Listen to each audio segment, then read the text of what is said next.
Divorce கேஸ்ல குழந்தையோட education, safety, health இது எல்லாமே கோர்ட் ரொம்ப முக்கியத்துவம் கொடுக்கும். குழந்தை யார்கிட்ட இருக்கு அப்படிங்கறத பொறுத்து அந்த குழந்தையோட அப்பா கிட்ட இருக்கோ இல்ல அம்மா கிட்ட இருக்கோ அவங்க அந்த குழந்தைய எப்படி பாத்துக்கிறாங்க, அந்த குழந்தைக்கு கரெக்டான ஃபுட், எஜுகேஷன் இதெல்லாம் ப்ரொவைட் பண்றாங்கன்னா கோர்ட் கட்டாயமா. நீ ஹஸ்பண்ட் வந்து லீகலா டொமஸ்டிக் வைலன்ஸ் ப்ராப்ளம் கொடுக்குறாரு, அடிக்கிறாரு, உதைக்கிறாரு அப்படின்னும் பொழுது மனைவி அந்த தகுந்த காரணங்களுக்காக அவங்கள பிரிஞ்சிருக்கிறாங்க, கட்டாயமா மெயின்டெனன்ஸ் அவர் கொடுக்கணும். குழந்தைங்களும் இருக்கிறாங்கன்னா குழந்தைங்களுக்கான டிவோர்ஸ் ஃபைல் பண்ணும்பொழுது கண்டிப்பா அதுக்கு தகுந்த காரணங்கள் கோர்ட்டுக்கு நீங்க வந்து ப்ரூஃப் பண்ணணும். உங்க ஹஸ்பண்ட் வந்து உங்களை விட்டுட்டு போயிட்டார், தனியா பிரிஞ்சிருக்கீங்க, அந்த காரணம் ஏனே தெரியல, மன ரீதியாவோ இல்ல உடல் ரீதியாவோ அவர் வேற ஒருத்தரோட தொடர்புல இருக்கிறார். எஃப்டி பாலிடிக்ஸ் நேயர்களுக்கு வணக்கம். டிவோர்ஸை பொறுத்து நமக்குள்ள நிறைய கேள்விகள் வந்துட்டு இருக்கும். ஸோ அதை கிளியர் பண்ணுறதுக்காக இன்னைக்கு நம்ம கூட யார் ஜாயின் பண்ணியிருக்காங்க அப்படின்னு சொல்லி பார்த்தீங்கன்னா ஹைகோர்ட் அட்வொகேட்டான ஆர் சோனியா குளோரி தான். அவங்களை நம்ம வெல்கம் பண்ணிடலாம். வணக்கம் மேம். வணக்கம் மேம். இப்போ டிவோர்ஸ் கேஸில் வந்து இப்போ ஹஸ்பண்ட் ஒய்ஃப் இருக்காங்க, அவங்களுக்கு குழந்தையும் இருக்குது அப்படின்னா குழந்தையோட கஸ்டடி, எஜுகேஷன், மெயின்டெனன்ஸ் இதெல்லாம் வந்து கோர்ட் எப்படி கன்சிடர் பண்ணு மேம்? குழந்தையோட விருப்பத்தை கேட்பாங்களா? டிவோர்ஸ் கேஸில் கோர்ட் வந்து குழந்தையோட வெல்ஃபேருக்கு ரொம்ப முக்கியத்துவம் கொடுப்பாங்க. இப்போ ஒரு டிவோர்ஸ் கேஸ் நடந்துட்டு இருக்குன்னா குழந்தை அம்மா கிட்ட இருக்கும் பொழுது அப்பாவுக்கு குழந்தைய காட்டலை, அந்த மாதிரி சூழ்நிலைகளில் அப்பா வந்து ஒரு கஸ்டடியோ இல்லை விசிட்டேஷன் ரைட்ஸோ போட்டு கோர்ட்டில் வந்து கேட்கலாம். ஸோ கோர்ட்டுமே அப்பா வந்து அந்த குழந்தைய பார்க்கலாம். இதே சூழ்நிலை தான் அம்மாக்கும். அதே மாதிரி டிவோர்ஸ் கேஸில் வந்து ஒரு குழந்தையோட எஜுகேஷன், சேஃப்டி, அதுக்கப்புறம் அவங்களோட ஹெல்த் இது எல்லாமே கோர்ட் ரொம்ப முக்கியத்துவம் கொடுக்கும்.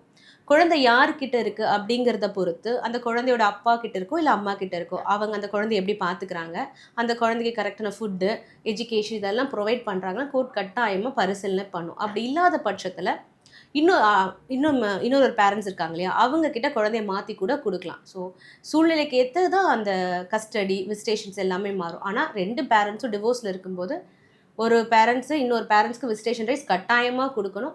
கஸ்டடி வந்து யார்கிட்ட இருக்கோ அந்த கஸ்டடி குழந்தையோட அந்த கஸ்டடி இருக்கிறவங்க கிட்ட அந்த பாதுகாப்பு ரொம்ப முக்கியமாக அந்த குழந்தைய பத்திரமா பார்த்துக்கிறது அவங்களோட பொறுப்பில் இருக்கும். Okay ma'am. இப்போ நீங்கள் வந்து மெயின்டெனன்ஸ் பற்றி சொன்னீங்க. இப்போ ஒரு டிவோர்ஸ் கேஸ் நடக்கும்போது இப்போ ஒய்ஃப் வந்துட்டு சம்பாதிக்கிறாங்க, வேலைக்கு போகிறாங்க அப்படிங்கும் போது ஹஸ்பண்டுக்கு அவங்க மெயின்டெனன்ஸ் கொடுக்கறதுக்கான சான்சஸ் ஏதாவது இருக்குமா? இப்போ ஹஸ்பண்ட் வந்துட்டு வேலைக்கே போகலை அப்படின்ற பட்சத்தில்? ஆக்சுவலி இந்தியாவில் பெருசாக ஹஸ்பண்டுக்கு மெயின்டெனன்ஸ் கொடுக்குற மாதிரி எதுவும் இப்போ வரைக்கும் இல்லை. ஆனால் சில சமயங்களில் பாம்பே ஹைகோர்ட் கூட நடுவில் ஹஸ்பண்டுக்கு வந்து லேடி வந்து மெயின்டெனன்ஸ் கொடுக்கணும்னு ஒரு ஆர்டர் வந்திருக்கு. ஆனால் இப்போ வரைக்குமே பெண்களுக்கு தான் ஆண்கள் மெயின்டெனன்ஸ் கொடுக்குற மாதிரி நம்ம இங்கே இருக்குது. குழந்தைங்களுக்கும் ஒய்ஃப் வந்து ஒர்க் பண்ணுறாங்க அப்படிங்கிறத மட்டுமே பொறுத்து அவங்களுக்கு மெயின்டெனன்ஸ் கொடுக்கக்கூடாது அப்படின்லாம் எந்த சட்டமும் உங்களுக்கு சொல்லலை.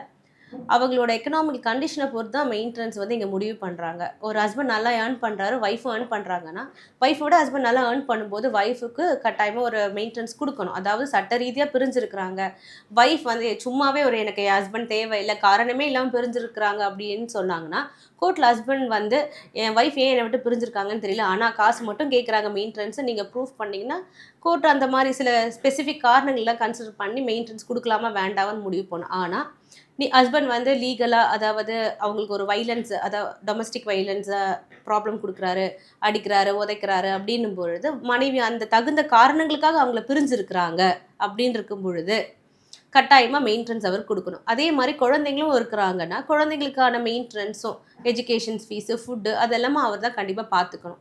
ஸோ சூழ்நிலைக்கு ஏற்று தான் நம்ம மாறுபடுது. இருந்தாலுமே இந்தியாவை பொறுத்த வரைக்கும் ஹஸ்பண்ட் தான் மனைவிக்கு மெயின்டெனன்ஸ் கொடுக்கணும் அப்படின்னு சொல்கிறாங்க. Okay ma'am. இப்போ நிறைய வந்து சோஷியல் மீடியாவில் வந்து டிவோர்ஸ் கேஸ் வந்துட்டு நம்ம பார்க்குறோம். சில பேர் வந்து சும்மா ஒரு பப்ளிசிட்டிக்காக வந்துட்டு இந்த மாதிரி டிவோர்ஸ் கேஸ் ஃபைல் பண்ணுறாங்க, அதுக்கப்புறமா வந்துட்டு வித்ட்ரா பண்ணுறாங்க. இந்த மாதிரி ஒரு அட்டென்ஷன் சீக்குக்காக போடுற டிவோர்ஸ் கேஸோ இல்லை வந்துட்டு ஒரு பெட்டிஷனையோ வந்துட்டு கோர்ட் வந்து வன்மையாக தண்டிக்குமா, இல்லை வந்து இந்த மாதிரி பண்ணாதீங்கன்ற மாதிரியான வார்னிங் பண்ணுறதுக்கான வாய்ப்புகள் ஏதாவது? இல்லை, ஒரு வழக்கு வந்து ஃபைல் பண்ணுறாங்க அப்படிங்கிறது கட்டாயமாக அந்த சமயம் கோர்ட்டுக்கு வந்து இது வந்து ஒரு அட்டென்ஷன் சீக்குக்காக ஒரு பப்ளிசிட்டிக்காக தான் ஃபைல் பண்ணுறான்னு கட்டாயமாக கோர்ட்டுக்கு தெரிய போகிறதில்ல. கோர்ட் வந்து ஒரு தகுந்த காரணங்களுக்காக அந்த கேஸை வந்து நடத்திட்டு தான் இருக்குது. கேஸ் நடந்துகிட்டே இருக்கும் பொழுது அந்த பெட்டிஷனர் வந்து எனக்கு இந்த கேஸை கண்டினியூ பண்ண விருப்பம் இல்லை, ஸோ நான் அந்த கேஸை வித்ட்ரா வாங்கிக்கிறேன்னு தாராளமாக வித்ட்ரா வாங்கிக்கலாம். வித்ட்ரா வாங்கும் பொழுது அந்த பெட்டிஷனர் வந்து இது ஒரு டைம் பாஸுக்கு தான் பண்ணுறாங்க அப்படின்னு கோர்ட் வந்து அவங்களுக்கு தோணுச்சுன்னா கட்டாயமாக கோர்ட் அவங்கள வார்ன் பண்ணும். சம்டைம் ஃபைன் கூட போடலாம். ஆனால் எல்லா கேஸ்லையுமே அப்படி நடக்கிறது இல்லை. அரிதான சமயங்களில் மட்டும்தான் அந்த மாதிரிலாம் நடக்கும். மேம், இப்போ டிவோர்ஸ் பற்றி நம்ம பேசிகிட்டே இருக்கோம். டிவோர்ஸ் என்னென்ன காரணங்களுக்காக வந்துட்டு ஃபைல் பண்ணலாம் மேம்? சில பேர் எனக்கு ஒயிட் கலர் பிடிக்கும், அவருக்கு ஒயிட் கலர் பிடிக்காது அப்படின்ற மாதிரியான கப்பிள்ஸ்லாம் கூட இருக்காங்க. ஸோ டிவோர்ஸ் ஃபைல் பண்ணுறதுக்கான ஒரு தெளிவான காரணம் என்னென்னலாம் இருக்கலாம்? டிவோர்ஸ் ஃபைல் பண்ணும்பொழுது கண்டிப்பாக அதுக்கு தகுந்த காரணங்கள் கோர்ட்டுக்கு நீங்கள் வந்து ப்ரூஃப் பண்ணணும். ஃபார் எக்ஸாம்பிள், உங்கள் ஹஸ்பண்ட் வந்து உங்களை விட்டுட்டு போயிட்டார், டெசிஷன் விட்டுட்டு போகிறதுனால தனியாக பிரிஞ்சிருக்கீங்க, அந்த காரணம் ஏனே தெரியல. அந்த மாதிரி சமயங்களில் நீங்கள் டிவோர்ஸ் ஃபைல் பண்ணலாம். அப்புறம் க்ரூவல்ட்டி, மன ரீதியாவோ இல்லை உடல் ரீதியாவோ அவர் உங்களுக்கு வந்து க்ரூவல்ட்டி பண்ணியிருக்காரு அப்படின்னு சொல்கிற காரணத்துக்காக நீங்கள் ஃபைல் பண்ணலாம். மூணாவது வந்து நீங்கள் அவர் வேற ஒருத்தரோட தொடர்பில் இருக்கிறாரு, அடல்ட்ரி, பைகாமி, இந்த மாதிரி காரணங்களுக்காகவும் நீங்கள் வந்து டிவோர்ஸ் வந்து ஃபைல் பண்ணலாம். ஓகே மேம், இந்த விஷயங்கள்லாம் சொன்னீங்க, மன ரீதியாக வந்துட்டு துன்புறுத்துறாங்க, இல்லை வந்துட்டு ஒரு இல்லீகல் அஃபேரில் இருந்தால் வந்து நம்ம ஃபைல் பண்ணான்னு. பட் இதுக்கான ப்ரூஃப் எல்லாமே வந்துட்டு நம்ம கோர்ட்டில் சப்மிட் பண்ண வேண்டியது இருக்குமா மேம்? கட்டாயமாக இப்போ நீங்கள் கேஸ் ஃபைல் பண்ணுறீங்கன்னா அந்த கேஸில் நீங்கள் வந்து ஒரு அலிகேஷன் சொல்கிறீங்க, அந்த அலிகேஷனை நீங்கள் தான் ப்ரூஃப் பண்ணணும். ஃபார் எக்ஸாம்பிள், அவர் இன்னொருத்தரோட திருமணம் மீறிய உறவில் இருக்காருன்னா அதுக்கு ஒரு வாட்ஸ்அப் சேட்டு, ஒரு வீடியோ, ஒரு ஆடியோ, இந்த மாதிரி எவிடன்ஸை நீங்கள் கோர்ட்டில் சப்மிட் பண்ணணும். ஏதாவது ஒரு ஆதாரத்தோடு அதை நிரூபிக்கணும். அப்போ தான் உங்களுக்கு டிவோர்ஸ் கிராண்ட் ஆகும். ஓகே மேம், இப்போ டிவோர்ஸ் வந்துட்டு ஒருத்தவங்க கல்யாணம் ஆகுது அப்படின்னா எவ்வளோ நாளுக்குள்ளே அவங்களால ஃபைல் பண்ண முடியும் மேம்? கல்யாணம் ஆன உடனே ஃபைல் பண்ணுறதுக்கான வாய்ப்புகள் ஏதாவது இருக்கா? இந்து மேரேஜ் ஆக்டில் ஒரு இந்து திருமணம் நடைபெறுதுன்னா அவங்க வந்து திருமணம் ஆன உடனே வந்து விவாகரத்து ஃபைல் பண்ண முடியாது. மினிமம் அவங்களுக்கு 1 இயர் டைம் வேணும். அதே மாதிரி ஒரு கிறிஸ்டினோ முஸ்லீமோ இருக்காங்கன்னா அவங்க திருமணம் முடிஞ்சதுலேருந்து 2 இயர்ஸ் டைம் வேணும் அவங்களோட விவாகரத்து வந்து ஃபைல் பண்ண. சம்டைம் இந்த கணவனால் இல்லை மனைவிக்கோ, மனைவியால் கணவனுக்கோ உயிருக்கு ஆபத்து இருக்குது, இல்லை மன ரீதியாக அவங்களுக்கு மென்டலி சம் ப்ராப்ளம்ஸ் இருக்குது, இந்த மாதிரி அரிதான சூழ்நிலையில் நீங்கள் வந்து ஃபைல் பண்ணலாம். பட் கோர்ட்டுக்கு நீங்கள் அதை ப்ரூஃப் பண்ண, மற்றபடி திருமணமான உடனேல நீங்கள் வந்து விவாகரத்து ஃபைல் பண்ண முடியாது. அதுக்குன்னு ஸ்பெசிஃபிக் டைம் நீங்கள் எடுத்துக்கணும். ஓகே மேம், இப்போ நீங்கள் ஹிந்து ஆக்ட் பற்றி சொன்னீங்க. இப்போ நிறைய முஸ்லிம்ஸோட மேரேஜ் வெட்டிங் பற்றி நம்ம கேள்விப்பட்டிருப்போம்.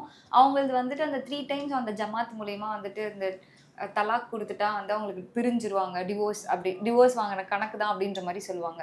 ஸோ இதை வந்துட்டு கோர்ட் வந்துட்டு எடுத்துக்குமா? கட்டாயமாக எடுத்துக்காது. தலாக் கொடுக்கறதுனால நீங்கள் சட்ட ரீதியாக பிரிஞ்ச ஒரு தம்பதியினராக ஆக மாட்டீங்க. முஸ்லீமோ கிறிஸ்டினோ முஸ்லீம் யாராக இருந்தாலுமே நீங்கள் லீகலாக கல்யாணம் பண்ணியிருந்தீங்கன்னா நீங்கள் கோர்ட்டுக்கு வந்து முறைப்படி விவாகரத்தை ஃபைல் பண்ணி மட்டும்தான் நீங்கள் விவாகரத்து பெற்றதை டிவோர்ஸ் பண்ண முடியும். இல்லைனா டிவோர்ஸ் பண்ண முடியாது. ஸோ ஒரு முஸ்லீம் மேரேஜில் தலாக் கொடுக்குறதோ இல்லை குலா கொடுக்குறதோ மட்டுமே அவங்க டிவோர்ஸ் ஆன கப்பலாக லீகலாக இருக்க முடியாது. they need to get a divorce from the court. Okay ma'am, இப்போ நிறைய கல்யாணம் நடக்குது. இப்போ ப்ராப்பராக ரிஜிஸ்டர் பண்ணாமல் ஊரறிய கூப்பிட்டு வந்து மண்டபத்தில் ரிலேட்டிவ்ஸ் எல்லாத்தையும் கூப்பிட்டு பண்ணியிருப்பாங்க. ஆனால் அதை வந்துட்டு ஃபைல் பண்ணியிருக்க மாட்டாங்க, அதாவது ரிஜிஸ்டர் பண்ணியிருக்க மாட்டாங்க. ஸோ இந்த மாதிரியான கல்யாணங்கள் வந்துட்டு சட்ட ரீதியாக செல்லுமா மேம்? நீங்கள் ஒரு திருமணம் பண்ணிட்டீங்கன்னா நீங்கள் கண்டிப்பாக கவர்மெண்ட் கிட்ட வந்து ரிஜிஸ்ட்ரேஷன் பண்ணிக்கிறது ரொம்ப நல்லது. அது உங்களுக்கு திருமணத்துக்கு ஒரு பாதுகாப்பு இருக்குது. ஆனால் அது மட்டுமே பண்ணால் மட்டும்தான் உங்கள் திருமணம் செல்லுபடியாகணும் அப்படிலாம் கிடையாது. ஊரறிய கோயில், சர்ச்சில், இல்லை ஒரு தர்காவில் நீங்கள் கல்யாணம் பண்ணிக்கிற எல்லா திருமணம், அதாவது சட்ட ரீதியாக இருக்க கண்டிஷன்ஸ் எல்லாம், அதாவது பெண்ணுக்கு 18 வயசு, பையனுக்கு 21 வயசு, முன்கூட்டியே அவங்களுக்கு திருமணம் ஆயிருக்கக்கூடாது, மன ரீதியாக அவங்க ஸ்டேபிளாக இருக்காங்க அப்படின்னா அந்த மாதிரி அவங்க பண்ணுற திருமணங்கள்லாம் சட்ட ரீதியாக செல்லும். Okay ma'am, thank you so much ma'am. நாங்கள் கேட்ட எல்லா கேள்விக்கும் பொறுமையாக எங்களுக்கு புரிகிற மாதிரி வந்துட்டு கிளியர் பண்ணீங்க. Thank you so much. தேங்க்யூ.